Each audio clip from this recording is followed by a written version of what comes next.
करता था जिसका नाम था चार्ल्स। वो काफी चतुर और समझदार था, एकदम अपने पिता की तरह। उसने वो सारी चीजें सीखी जो एक प्रिंस को आनी चाहिए। प्रिंस होने के साथ साथ वो एक अच्छा इंसान भी था। चार्ल्स अपने पिताजी की राजगद्दी को संभाले हुए देख काफी प्रसन्न हुआ करता था। ये बात राजा ने गौर की और राजा को समझ आ गया कि यही सही वक्त है प्रिंस को शाही तलवार से रूबरू करवाने का। राजा अपने भाई अल्बर्ट से कहते हैं, मुझे लगता है चार्ल्स बड़ा हो रहा है, यही सही वक्त है। प्रिंस को अब शाही तलवार सौंप देनी चाहिए। अल्बर्ट अपने भाई से जलता था क्योंकि राजा और चार्ल्स को सब पसंद करते थे। एक दिन राजा अलेक्जेंडर अपने भाई अल्बर्ट के साथ प्रिंस चार्ल्स के कमरे में गए। क्या हुआ पिताजी, आज आप यहाँ? आपने मुझे बुला लिया होता, मैं आ जाता। आपने क्यों कष्ट किया यहाँ आने का? राजा हंसते हुए बोलते हैं कि बेटा, आज मैं बहुत विशेष काम से तुम्हारे पास आया हूँ। प्रिंस काफी उत्साह के साथ राजा की बात सुनने लगा। राजा अपनी तलवार निकालते हुए उसे बताते हैं कि बेटा, ये देखो, ये है हमारी पुश्तैनी तलवार जो हमारे दादा परदादा के जमाने से चलती आ रही है। ये तलवार आज से तुम्हारी हुई। पर पिताजी, ये तो आपकी तलवार है ना? हाँ बेटा, अब तुम बड़े हो रहे हो और अब तुम्हें ही आगे जाकर ये गद्दी संभालनी है। ये बात सुन प्रिंस खुश तो जरूर हुआ, पर मन ही मन वो कुछ सोचने लगा। तभी राजा उसे बोलते हैं, बेटा, तुम इसे कोई मामूली तलवार मत समझना। ये तलवार हमेशा तुम्हारी रक्षा करेगी और सभी मुसीबतों से तुम्हें बचाएगी। और राजा ने तलवार प्रिंस को सौंप दी।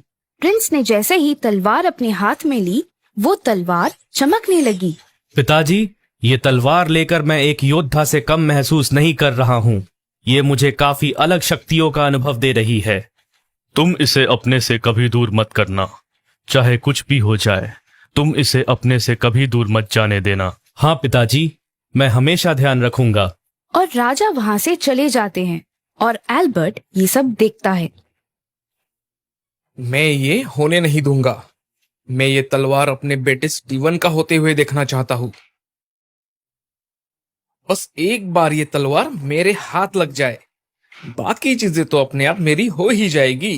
कुछ साल बीत गए और एक दिन राजा अलेक्जेंडर बहुत बीमार पड़ गए। देखते ही देखते उनकी तबीयत और खराब हो गई।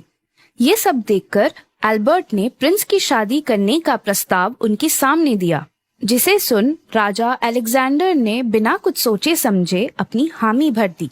प्रिंस की शादी किसी दूसरे शहर की प्रिंसेस से हो जाती है। प्रिंस और प्रिंसेस की सोच एक दूसरे से काफी मिलती जुलती थी। एक दिन राजा चार्ल्स कहते हैं, आज से तुम्हारा ध्यान अंकल एल्बर्ट रखेंगे और तुम्हें उनका कहना मानना पड़ेगा। कुछ दिनों बाद राजा चल बसे और सारा बोझ अब चार्ल्स पे आ जाता है। पर चार्ल्स चीजें काफी अच्छे से संभाल लेता है। एक दिन, अब तो तुम्हारे पिता भी नहीं रहे, तो ये तलवार अब तुम्हारे किस काम की? नहीं अंकल एल्बर्ट, पिताजी की ये आखिरी निशानी है। मैं इसे कभी भी किसी कीमत पे अपने से दूर नहीं कर सकता। तो ये ऐसे तलवार मुझे नहीं देने वाला।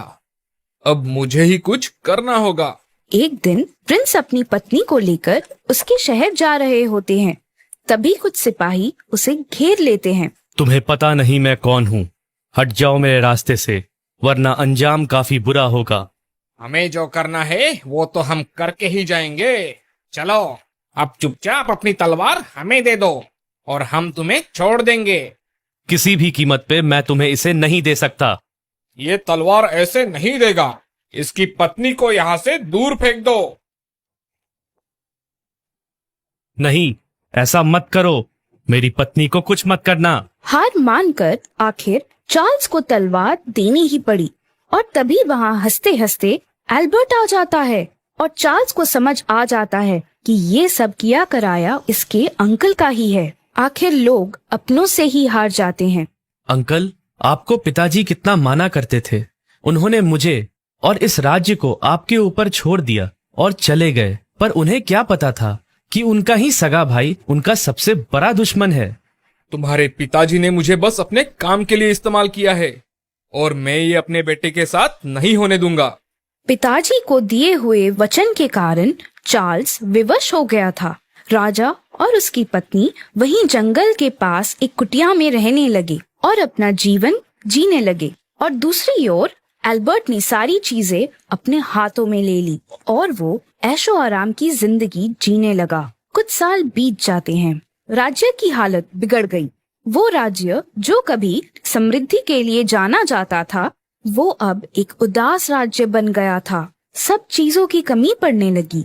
ये सब तुम्हारे कारण हुआ है अल्बर्ट। हमारे देवता जैसे राजा के साथ तुमने छलकर अच्छा नहीं किया, इसीलिए आज हम सबको ये दिन देखना पड़ रहा है। सब राजा एल्बर्ट को कोसने लगे और राजा एल्बर्ट को भी अपनी गलतियों का एहसास हो जाता है। शायद सच में ये सब इसी वजह से हो रहा है। आखिरकार छीनी हुई चीजों से किसी का भला नहीं होता। एल्बर्ट प्रिंस चार्ल्स को ढूंढने लगता है और उसके पास पहुंच जाता है और उसे अपनी गलतियों की माफी भी मांगता है। बेटे, मुझे माफ कर दो। लालच के कारण मैं अंधा हो गया था और मुझे इसका सबक भी मिल चुका है। आप मुझसे बड़े हैं, मुझसे माफी मत मांगिए, ये मुझे अच्छा नहीं लगेगा। मुझे तो बस इस बात की खुशी है कि आपको अपनी गलती का एहसास हो गया और मैं इसी में खुश हूँ। एल्बर्ट वो शाही तलवार चार्ल्स को वापस करने का वादा करता है। जैसे ही चार्ल्स अपने महल में जाकर अपनी तलवार अपने हाथों में लेता है, वैसे ही शाही तलवार पहले की तरह चमकने लगी और देखते ही देखते सब पहले की तरह ठीक हो गया और सब खुशी से रहने लगे। इस कहानी से हमें ये सीख मिलती है कि लालच हमेशा एक बुरी बला है।